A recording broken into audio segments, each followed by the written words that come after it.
Kumusta mga bata? Samahan niyo ko sa pagtuklas ng mga bagong mundo sa pamamagitan ng pagbabasa ng mga kwento.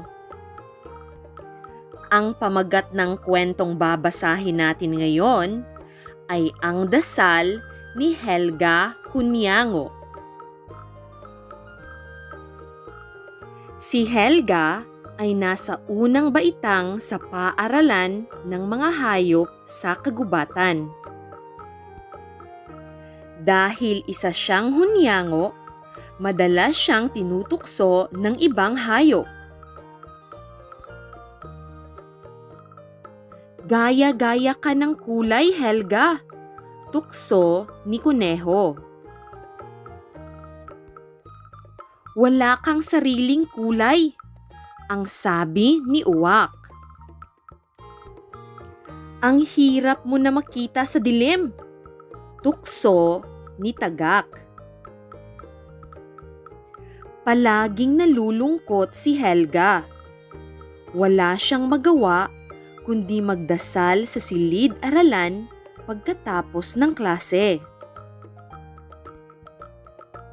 Minsan, sa isang sulok ng silid-aklatan siya nagdadasal upang matanggap ng mga hayop ang kaniyang mga katangian.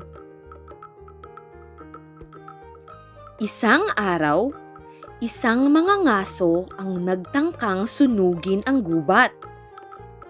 Lahat ng hayop ay takot na takot at nagdasal na huwag matupok ng apoy ang kanilang tahanan. Gumapang agad si Helga malapit sa ilog at kumuha ng isang dahon na basa upang ihampas sa nagsisimulang ningas ng apoy.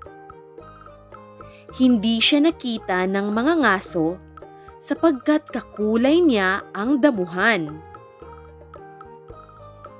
Agad na gumapang ang mga ahas palapit sa mga ngaso at ito'y kumaripas ng takbo sa takot.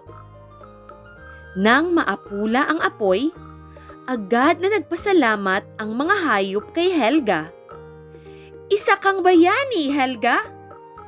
Patawarin mo kami sa aming panghuhusga. Tumingala si Helga sa langit. Salamat, Panginoon! Natupad ang aking dasal.